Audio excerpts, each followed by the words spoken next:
Welcome to the 15-Minute Financial Feast podcast, bringing you 15-minute segments to help you retire with purpose on time. We're serving up food for thought and bread for the head. Are you hungry to learn? Here are your hosts, Mark Triplett and Troy Westendorf. Hey everyone, welcome to the 15-Minute Financial Feast. I'm your host, Mark Triplett, with co-host Troy Westendorf. Today we are going to be covering planning your next vacation. Now, a lot of folks right now are getting ready to head out for summer vacation, being cooped up for a little over a year with the whole pandemic situation. But now things seem to be loosening up. I don't know if you're like my family, you want to get out of the house and go do something. So folks are traveling across the city, across the state, across the country, some even leaving the country. Depending on where you're headed out for your next vacation, we're going to cover 6 specific questions to answer when planning your next vacation. We'll also talk about what you can do to estimate the cost of your next vacation and how to avoid overspending.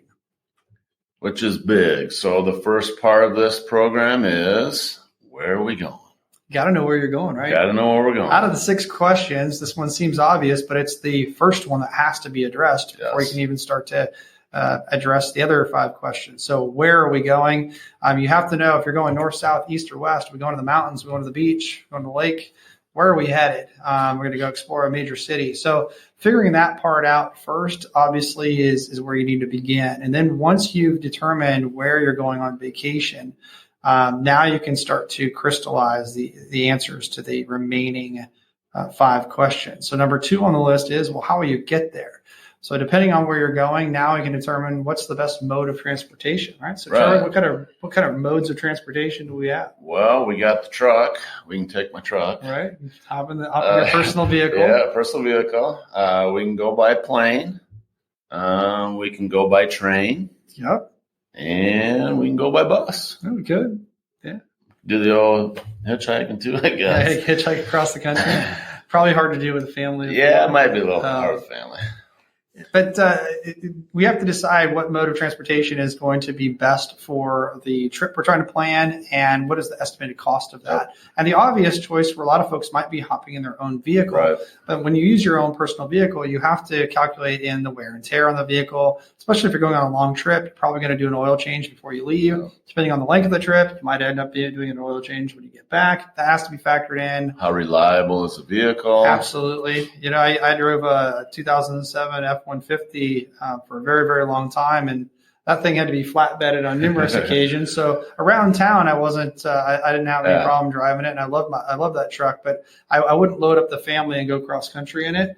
In that case, in those situations, when they would arise, we would often rent a vehicle from the local rental car station. That way we knew we had a newer vehicle, one that had maintenance done on it. And if something happened along the way, there were other rental car stations from the same provider that we could go and swap out. So if you are flying, you have to account for maybe travel expenses when you get there to your destination. But don't overlook some of those what appear to be obviously more costly modes of transportation, like airfares. Right now, I know the airlines are really trying to fill up seats. Yeah, you can get some pretty good deals. Yeah, so evaluate those costs, but look at all of the different factors involved when making a decision. You mentioned train, Troy. Yeah. Right? You said, was it your uncle that used to take uncle train used trips? To take the Amtrak and go out west. They go through the mountains and they'd play cards. Yeah. As they're traveling, and they'd stop at different places, and it's just, you told me it's just a beautiful trip. So my wife, and our whole family, but my wife in particular loves Glenwood Springs, Colorado. Nice. Yeah. The elevation isn't quite as high, so it doesn't bother our altitude sickness. Yep. And there's some really great hot springs and great restaurants and things like that. And so a lot of stuff for the family to do. Did you know you can hop on the Amtrak at Osceola, Iowa, and be out in Glenwood Springs? Right, dropped off smack dab in the middle of Glenwood Springs. I did not know that. 18 hours later. That would now, be if I were going to drive that trip, I would have to, if I was going to take my own personal vehicle, for example, I would have to drive. It's about 11 hours to Denver and then another probably 3 hours. So I'm looking at 14 hours probably to get there. And I'm going to be exhausted when I get there rather than resting all the time. Yeah. So anyway, evaluate those cool modes of transportation, factor that in your budget. So now we know where we're going. We've determined how we're going to get there. What's next on the list? Where are we going to stay? So what accommodations, right? Yeah. I mean, are we staying in a hotel? Can't take our house with us. No. So now we have to figure, I guess, unless you're camping, rent a house. You're taking your, if you're taking your camper or your motorhome, I suppose it's like backing up. Have it stocked. So if you are camping, you might be headed to, a national park or state park, or maybe an RV resort. So all of those have different types of costs associated with them. But if you're not traveling by camper or motorhome, you're not camping, then you may be staying at hotels or motels, and there's various price points along the way there. Some folks might like a motel, like Motel 6. Tom Bodette used to keep the light on for my family when I was a young kid, and we would stay at hotels or motels rather. But now as a business traveler, and when I'm going places with my family, we'll often stay at kind of a mid-level accommodations like a Hampton Inn or a Hilton Garden Inn or something like that. I don't care personally so much for the full service hotels like Hilton and Marriott. A lot of the time they don't have, or they have amenities I really don't care for. But to each, everybody, everybody's different. Everybody's different. Whatever floats your boat. Some folks like to go to all-inclusive resorts too. And those can be good options as well if you're planning on staying in one spot and you want to pay for everything, meals and all that stuff in one fell swoop. And it's all taken care of. Yep, exactly. So where are we going? How are we going to get there? Now we figured out where we're going to stay when we get there. The next question is, what will we do when we get there? Yes. So what is the family planning on doing? What kind of attractions or activities are we planning on doing? And Troy, there's a lot of things that folks can do that don't cost them anything, Absolutely, right? Yeah. You can do a lot of things. Whether, if you're in Colorado, you're hiking, you're going to different parks that there's no fee. There's a lot of different things you can do that's not going to cost you a lot of money. Obviously, a beach is another thing. If you're going to the beach for the day, you can pack a cooler. You can go hang out. We do this all the time in Florida. We pack a cooler, put drinks in there, some food, and we go to the beach for the day. Yeah. So there's a lot of things you can do that's pretty cost effective. Now, I like to golf, and now that my wife golfs, my expense doubled. Yeah. So when I go on vacation, I can't just think about myself golfing. Sure. But there are different things you can do. And when we talked about the Groupon and different things where we can look for deals, and it's the same with golf or whatever you want to do. There's always some deals out there. Sometimes you got to go maybe in early afternoon is a better time, at least for golfing, when I can look at better rates. So there's always different things that you can look at to get a better deal and the time of the week. You're on vacation, so you don't have to do it on the weekend. You can maybe do your expensive things during the week when the costs are a little bit lower. That's a great tip. There are other things to do, like maybe visit one of the national parks that our great country has, and they may have a small admissions fee for the carload. Or if you're going to go maybe visit a museum in one of the big cities, there might be some admission, relatively low cost admission. Oftentimes they give discounts for the younger folks and the more mature audience. Anyway, so those are some cool things to do. And then you might find yourself doing maybe a more expensive activity like renting jet skis for a day at the lake or the beach. And we know that's going to cost a little bit more, but maybe that's one thing you splurge on during the middle of the week, or maybe rent some ATVs if you're up in the mountains one day, give your legs a rest from hiking, whatever. Yeah. So all kinds of cool things to do, but just plan that out. And it's a really good opportunity to get the family involved in those decisions with either or choices. Maybe give kids or grandkids some say in what activities you're going to do on particular days, and give them choices. We can do this or we can do that. And the trade-off there is we can't do both because of the expense of both. And whether you can afford it or not, it's still a good learning experience to teach them budgeting and to make choices about, if we have $1 to spend and we want to do more than one thing, we have to make a choice. Right. So it's a great way to get the whole family involved and committed to that spending plan for the budget. So we've talked about where we're going, where we'll stay when we get there, what we're going to do. The next thing on the list is, how are we going to get around?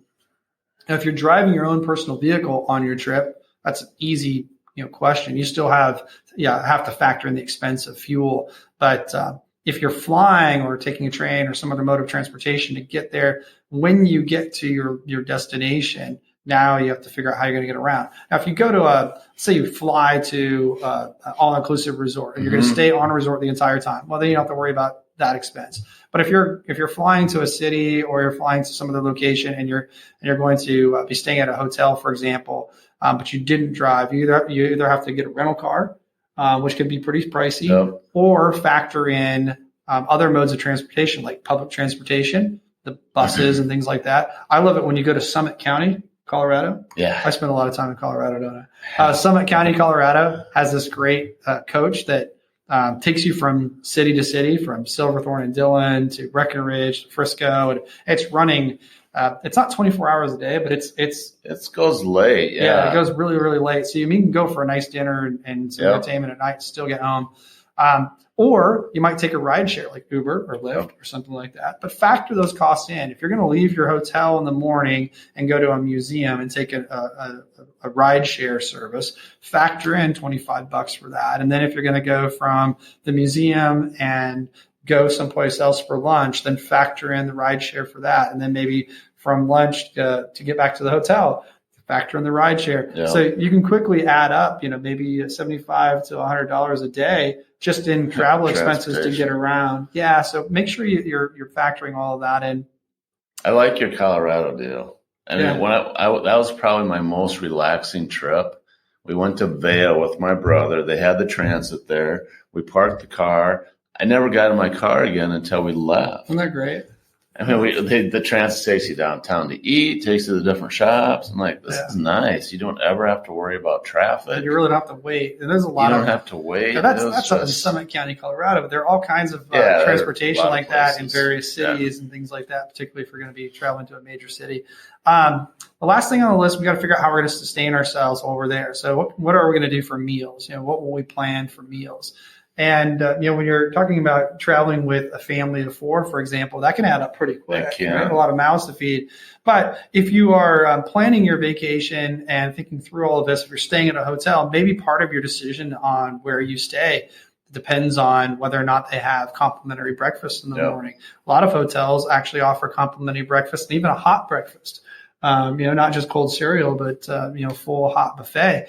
And I've stayed at a few that are even offering now some sort of cocktail hour with appetizers, heavy hors d'oeuvres in the evening. And that could be a meal for the family one night as well. So all kinds of different things to consider when you're planning out your vacation. Another thing that I know we like to do is eat local when we are there. So instead of going to a chain restaurant like Chipotle or Panera, we might check out a local cafe run by an entrepreneur in the area who's serving up dynamite food and using fresh local ingredients. And it's about the same cost. Like a home cooked meal. Yeah. So definitely plan that out in advance, but make sure that's part of your spending plan, and take advantage of those complimentary accommodations where you can when you're staying at a particular location, whether it's on resort or whether it's a hotel or something like that. Well, we talked about the Verbio too. Renting a home. If you're going with more than one family, that's an excellent way to do it. Our last trip to Colorado, I was with my wife's family. We had 3 or 4 of us that got a house. We had our breakfast. He went to the store and did some shopping. Maybe we had some lunch meat and different things for meals for just a quick grab. And then we'd go out somewhere at night, like you said, one of the local, restaurants, family owned.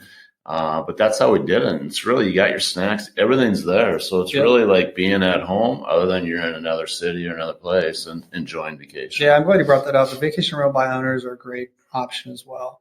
And just if you do that route, just make sure that you appreciate the fact that condiments and typically coffee and things like that don't come in week or multi-day packages. So you're going to end up leaving a lot of stuff behind.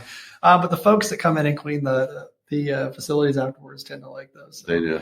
Anyway, to help you plan out your next vacation, we've tried to provide some simple, easy tools to use. If you visit our website at Triplett-Westendorf.com, underneath the planning tools, we have a vacation budget worksheet.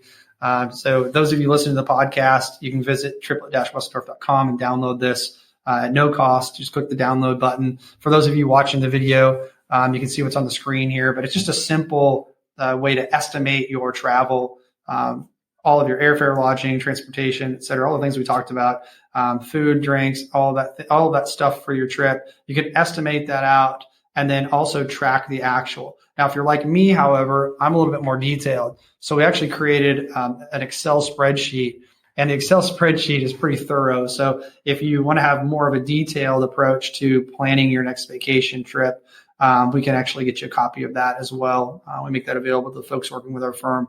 The Excel spreadsheet is going to factor in every single day of your trip, all of the different activities and accommodations and travel and expenses and transportation, meals, breakfast, lunch, dinner, all that stuff. And I even added 10% to account for state and local taxes. So this is a much more detailed way to estimate your trip and then to track it going forward. But anyway, the moral of our story today is vacation time is a precious time. Don't let it be a stress and don't let it be a stressful experience. Make it a guilt-free experience by doing the planning up front, committing to a spending plan as a family, and really getting your arms around how much it's going to cost in total. Not just the price points you see online when hotels or travel is advertised, but factor in all the fees and state and local taxes. And then that way you can go out and enjoy your vacation, knowing that you've budgeted well for it and you're committed to spending what you've decided to spend on it. And now you can go enjoy yourself and your family in a guilt-free environment. So that's it for our podcast this week. My name is Mark Triplett. Troy Westendorf. And until next time, we want you to retire with purpose. And on time. Take care, guys.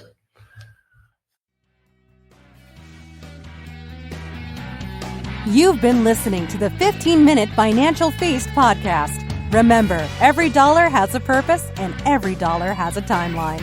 If you have questions about today's topic, schedule a call with a team member. Visit www.mypt5.com. Until next time, be sure you're taking steps to retire with purpose on time. Mark Triplett is an investment advisor representative of and advisory services offered through Royal Fund Management, LLC, an SEC-registered investment advisor. Nothing contained in this program should be considered an offer to buy or sell securities. Different investments have different risks associated with them, and not all investments are appropriate for all investors.